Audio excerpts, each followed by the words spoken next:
Good morning everyone. कैसे हैं आप सभी? I hope all are very good. Today is 18th of November और डे है थर्सडे।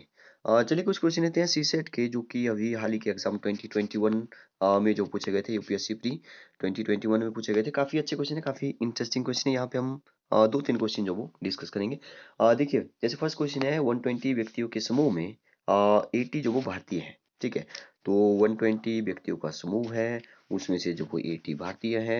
और इसने बोला कि शेष जो वो विदेशी है, तो विदेशी कितने बचे होंगे? विदेशी बचे होंगे 40। यस, 40 जो वो विदेशी बचे। इसने बोला आगे कि इसके अतिरिक्त इस समूह में 70 व्यक्ति जो वो अंग्रेजी बोलते हैं। तो ऐसे भारतीयों की संख्या कितनी है जो अंग्रेजी बोलते हैं? इसने बोला इस पूरे समूह में जो वो अंग्रेजी बोलने वाले 70 व्यक्ति है। ठीक है, तो यहाँ तो हमें पता नहीं चल रहा है कि भारतीयों की संख्या कितनी है, लेकिन अगर आप ऑप्शन को ध्यान से देखेंगे तो ऑप्शन में 20 और 30 तो हम एग्जैक्ट तो नहीं बता सकते बिल्कुल भी। ठीक है, इनसफिशियंट डेटा है यहाँ पे। ठीक है, 20 और 30 ऐसे एग्जैक्ट नंबर में तो बिल्कुल भी नहीं बता सकते। हाँ, ऐसे बता सकते हैं कि 30 या उससे कम है या 30 या उससे अधिक है। ठीक है, तो चेक करते हैं जरा। देखिए, अगर मैंने यहाँ से चेक करूँ मैं इसको कि मतलब कि इसने बोला कि 120 व्यक्तियों में से जो वो अंग्रेजी बोल सकते हैं। देखिए, अंग्रेजी बोल सकते हैं 70 व्यक्ति। तो अब हम चेक करेंगे अगर 40 जो वो यहाँ पे विदेशी अंग्रेजी बोलने वाले होंगे। ठीक है, यहाँ से स्टार्ट करेंगे, छोटा नंबर है। ठीक है, तो 40 जो वो यहाँ पे अगर अंग्रेजी बोलने वाले होंगे तो कितने बचे? 70 में से 30 बचे होंगे, तो 30 जो वो यहाँ पे विदेशी होंगे। क्योंकि 40 तो टोटल विदेशी हैं, तो मैंने पहले फर्स्ट केस में क्या किया कि मैंने 40 ले लिया। मैंने 40 ले लिया कि विदेशी है जो वो अंग्रेज थे सारे और अंग्रेजी बोलते हैं। ठीक है, तो 40 ले लिया मैंने पहले पूरा फर्स्ट केस में, तो 30 बचे होंगे इंडियन। क्योंकि 120 में से जो वो टोटल 70 ही बोलते हैं। ठीक है, टोटल कितना हो रहा है? 70 हो रहा है। ठीक है, अब अगर मैं यहाँ पे 40 से कम लूँ, क्योंकि 40 से ज़्यादा तो मैं नहीं कर सकता, क्योंकि 40 ही विदेशी है। ठीक है, अंग्रेज जो कि विदेशी है। अच्छा, अंग्रेज ही नहीं हो सकते विदेशी, बल्कि मैं ऐसे ही एग्जाम्पल के लिए आपको बता रहा हूँ। बल्कि कुछ और, कोई और भी हो सकता है अंग्रेज विदेशी जो वो कोई और भी हो सकते हैं, अंग्रेज ही नहीं हो सकते। ठीक है, तो यहाँ पे 40 से ज़्यादा तो नहीं हो सकते, इसलिए मैं 39 किया। अगर यहाँ पे 39 किया तो यहाँ पे 31 हो जाएगा। अगर यहाँ पे 38 किया तो यहाँ पे 32 हो जाएगा। आई होप आप समझ गए होंगे कि जो भारतीय है, इसने बोला था भारतीय जो वो कितने अंग्रेजी बोलते हैं, तो या तो 30 बोलते हैं या तो 30 से अधिक बोलते हैं। ठीक है, तो 30 या 30 से अधिक जो इसका आंसर होगा, D is the right option. Next question देखिए।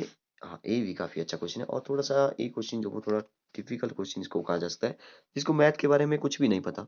ठीक है, थोड़ा बहुत पता होगा तो भी आप इस क्वेश्चन को, जो वो थोड़ा सा टिपिकल जरूर है, थोड़ा टाइम लगने वाला है, लेकिन जिसको कुछ भी नहीं पता, डिवाइड करना नहीं आता, मल्टीप्लाई करना नहीं आता, डिविजिबिलिटी रूल्स नहीं पता, तो वो जो वो इनको इसको छोड़ ही दे। ठीक है, इसको करना छोड़ ही दे। तो देखिए यहाँ पे लिखा है 3 शून्यतर। शून्यतर मीन्स यहाँ पे ब्रैकेट में लिखा है नॉन जीरो। ठीक है, थोड़ी सी हिंदी, प्योर हिंदी में लिखा है, तो इंग्लिश में यहाँ पे नहीं है, तो मैं यहाँ पे समझाने की कोशिश करूंगा आपको। जैसे नॉन जीरो, नॉन जीरो तो आप समझ गए, नॉन जीरो मतलब कि जीरो नहीं हो सकता। तो अंकों के प्रयोग, ठीक है, अंकों के प्रयोग, अंकों की पुनरावृत्ति के बिना, अंकों की पुनरावृत्ति के बिना मतलब कि अंक जो वो रिपीट नहीं होने चाहिए, से प्राप्त 3 अंकों वाली सभी संख्याओं पर विचार कीजिए जो 3 के गुणज है। तो 3 अंकों वाली चाहिए और 3 के गुण चाहिए। ठीक है, आई होप आप समझ गए। 3 अंकों वाली, 3 डिजिट वाले चाहिए, और 3 के मल्टीपल चाहिए। मल्टीपल मीन्स गुण चाहिए। मान लीजिए इन संख्याओं का योगफल जो वो एस है, तो इन संख्याओं को प्लस करके जो वो जितने भी बनते हैं 3 डिजिट वाले, जो कि जिनमें जो भी 3 डिजिट आएंगे वो 3 के मल्टीपल होने चाहिए, 3 के गुण जो होने चाहिए। तो जितने भी नंबर बनते हैं उन सब का जो भी योगफल है, उन सब का जो सम है, उनको प्लस करके जो वो एस आता है। ठीक है, तो इसने बोला कि निम्न में से कौन सा जो वो सही है।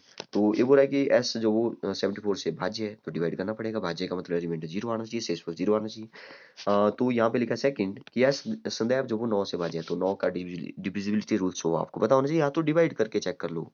ठीक है, तो इस क्वेश्चन को कैसे किया जाए, देखिए।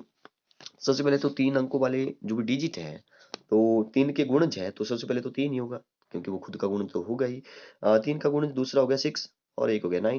देखिए, ये 3 ही नंबर होंगे 3 के गुणज, बाकी और तो मैं कुछ नहीं लिख सकता हूँ। ठीक है, और कुछ नहीं लिख सकता हूँ, मतलब कि 369 ही होंगे। अब इन नंबरों को, इन डिजिट को आपस में चेंज करते रहिए, नंबर बनाते जाइए। ठीक है, 3 एक बार लिख दिया मैंने, कि 3 दूसरी बार लिखा। अब 6 और 9, 6 पहले आ गया था, 9 बाद में, अब मैंने 9 पहले लिख लिया, 6 बाद में। 369 और 396 बन गए 300 के आसपास वाले। ठीक है, तो ये बन गया। अब 9, अब 6 है तो 6 पहले ले लेता हूँ मैं, तो 6 भी 2 टाइम्स आएगा। एक बार मैंने 3 ले लिया, एक बार मैंने 6 ले लिया, एक बार मैंने 6 ले लिया, एक बार 3 ले लिया। ठीक है, ये भी बन गया 600 वाले।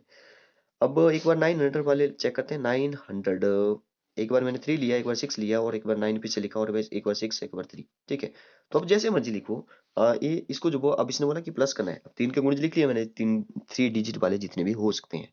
तो इनका जो योगफल है, इनका जो सम है, इनको प्लस करेंगे तो इसका जो आंसर आएगा 96636, ठीक है। इसको प्लस करने पर आ जाएगा 6, और आ जाएगा फिर 9, एंड फिर आ जाएगा, फिर से आ जाएगा 9, 39, यस 39, तो 33,996 आ जाएगा यहाँ पे।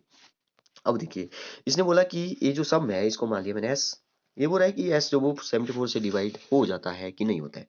तो इसको चेक करिए 74 से, आप तो चेक डिवाइड कर सकते हैं इसको, थोड़ा बड़ा नंबर है, टाइम लगने वाला है 74। तो 74 5 जा होता है, यहाँ पे 5 लिख लिया मैंने, तो 70, ठीक है, और माइनस करके आ गया 296, ठीक है। और 4 जा होता है 74, 4 जा 296, तो ये पूरा पूरा डिविजिबल हो गया। तो इसका मतलब फर्स्ट जो भी स्टेटमेंट है वो बिल्कुल सही है, फर्स्ट जो भी स्टेटमेंट है बिल्कुल सही है। देखिए, एस जो वो संदैव, मतलब हमेशा जो वो 74 से भाजे, संदैव पता नहीं क्यों लिखा है। तो मतलब हमेशा, अच्छा नेक्स्ट बात करते हैं, एस जो वो 9 से भाजे, अच्छा वो तो मिटा दिया लेकिन मुझे याद है 93996 जो वो नंबर आया था।